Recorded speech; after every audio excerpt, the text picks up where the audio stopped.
फिर साहब ईरान ने इजराइल के ऊपर क्लस्टर बम चलाया। ये जो क्लस्टर बम है ना, ये पिछले साल 2025 में भी यूज किया गया था। इस क्लस्टर बम की कहानी क्या होती है, चलाओगे एक, मतलब ये समझो कि 100 बम एक साथ बांधे पोटली में और दुश्मन के ऊपर फेंक दिए, वहां जाकर के वो 100 बम जो है ना अलग अलग निकल के फटने निकले।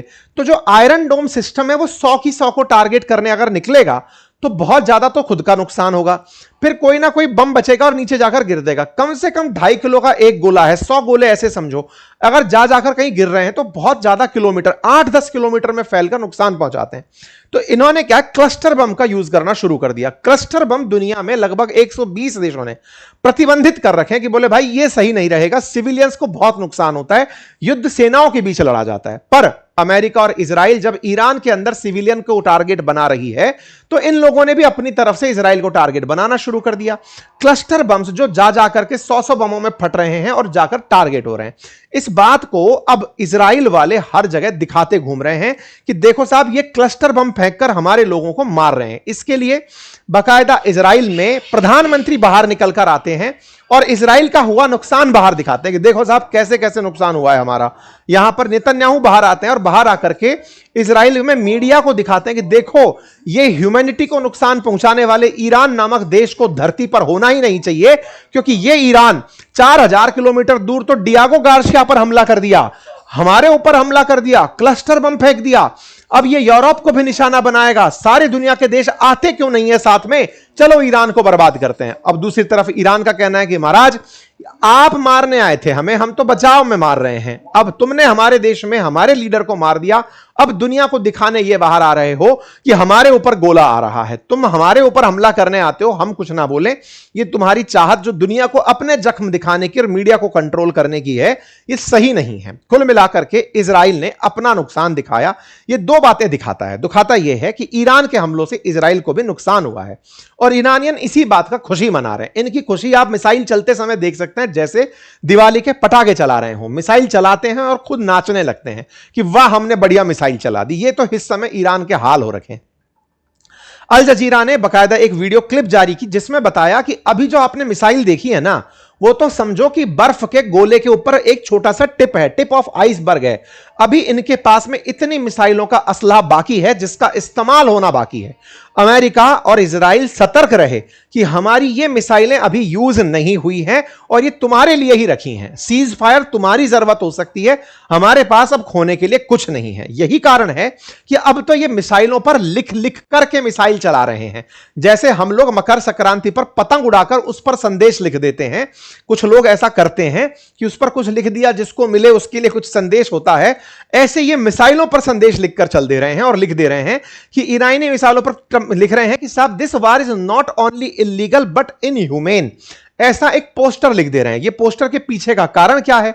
नाटो का सहयोगी देश है स्पेन। जब अमेरिका ने स्पेन में अपने जहाज खड़ा करने की डिमांड की थी तब उन्होंने मना कर दिया था और उन्होंने साफ कहा था कि यह युद्ध का समय नहीं है, यह गलत समय है। आप मतलब स्पेन के प्रधानमंत्री ने यह वाली बात बोली थी कि आप ये जो हमला कर रहे हो यह गैर कानूनी है और गैर मानवीय है।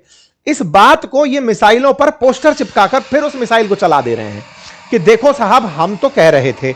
ईरान वाले इस तरह से अब अमेरिका की मौकरी बना रहे हैं, F-35 लिख करके कि अब ये वाली मिसाइल जाएगी, F-35 मारेगी। मतलब इनको युद्ध का जो माहौल मिलने लगा है उसमें लीडरशिप के अभाव में ये युद्ध का आनंद ले रहे हैं।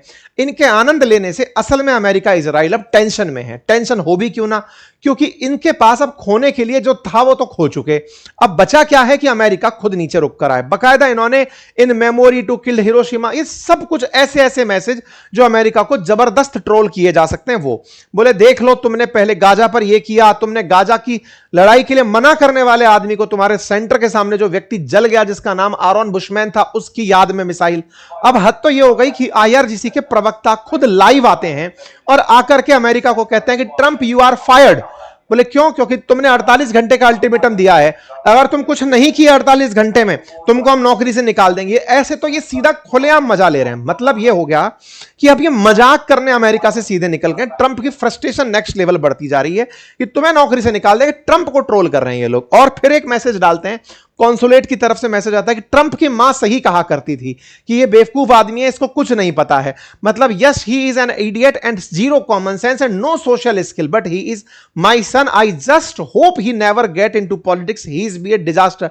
तो बोले तुम्हारी मां सही कहा करती थी यार, वो सही है। और ईरान वालों ने इस समय सोशल मीडिया पर कि अमेरिका का F-15 हमने निशाना बनाया, ये लीजिए धूम करके वीडियो दिखा दिया। अमेरिका अब खुद फैक्ट चेक करता फिर रहा है कि नहीं नहीं हमारा कोई विमान नहीं मिला है। इस पर इकोनॉमिक्स टाइम्स ने तो गजब ही मजा कर दिया।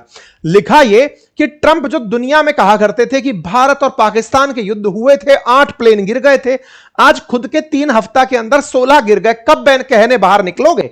ये इकोनॉमिक्स टाइम्स लिख रहा है। सोशल मीडिया पर इकोनॉमिक टाइम के इस पत्रकार की तारीफ हो रही है कि भाई इसको इनाम दो जिसने कम से कम यह बात लिखने का साहस तो किया कि कम से कम अमेरिका को आईना तो दिखाया कि हां भाई अब कब आओगे कहने के लिए भाई इतने लोगों की मैंने जान बचा ली, ये कर लिया वो कर लिया। कहां हो मिस्टर पीस प्रेसिडेंट? तो मिस्टर पीस प्रेसिडेंट इस समय बिल्कुल घिर चुके हैं। फ्रस्ट्रेशन में अपनी इज्जत बचाने के लिए भले ही वो ईरान पर कोई बड़ा हमला कर दें, लेकिन ईरान अपने निडर को दुनिया को डराने में यूज ले चुका है कि भैया सुनो अब हमें डर नहीं है, तुम क्या करोगे? गोला मारोगे मार दो, तुम हमको मारोगे मार दो, तुम 21 साल तक अफगानिस्तान में कुछ नहीं बिगाड़ पाए, तुम इराक में कुछ नहीं कर पाए, तुम हमारा कुछ करोगे नहीं, चला लो जो चलाना है। तो कुल मिलाकर के अब अमेरिका के लिए हालत जो है वो खराब हो रही है। सोशल मीडिया पर बकायदा वीडियो गेम्स चल रहे हैं भाई कि ईरान ने क्या हाल किया, अमेरिका इजराइल मिलकर के हमला किए ईरान पर, ईरान ने ठग से इनके रास्ते को रोक दिया, मीम्स चल रहे हैं, गजब तरीके से ट्रोलिंग अमेरिका की फिलहाल चल रही है। खैर कोई बात नहीं। तो इस तरह की स्थितियां जो बनी हुई हैं, उसके बाद में इस आदमी को पकड़ा गया। ये कौन है आप इसको पहचान लीजिए, ये ना आदमी है लिंडसे ग्राहम। ये वही आदमी है जो ट्रंप को कहा था कि रूस का अगर यूक्रेन पर हमला रुकवाना चाहते हो तो भारत पर 500% सैंक्शन लगा दो। ये लिंडसे ग्राहम जिसने इजराइल जाकर, सऊदी जाकर अमेरिका में ट्रंप को भड़काया कि ईरान पर गोला चलाओ, ये अमेरिका में ट्रंप का मित्र है और एक सीनेटर है। भाई साहब इसको अब पकड़ लिया है वहीं के ही सांसदों ने और वहीं के पॉलिटिकल कार्यकर्ताओं ने, और पकड़ पकड़ कर कहा जा रहा है कि एक बात बताओ भाई साहब, ये रिपब्लिकन नेता है नैन्सी मेस, इनका कहना है कि तुम्हारा तो कोई बेटा बेटी है नहीं, तुमने युद्ध शुरू करवा दिया, हमारे बच्चे जो युद्ध में जा रहे हैं उनका साथ क्या होगा? तुम क्यों खुद अपने बच्चों को नहीं बेचते? तुम होते कौन हो युद्ध के लिए सलाह देने वाले? तो इसको अब घसीटा जा रहा है। कुल मिलाकर के अमेरिका की इंटरनल पॉलिटिक्स में भी अब ट्रंप के लिए मुश्किल उनकी ही पार्टी के लोग रिपब्लिकन्स खड़ा कर रहे हैं।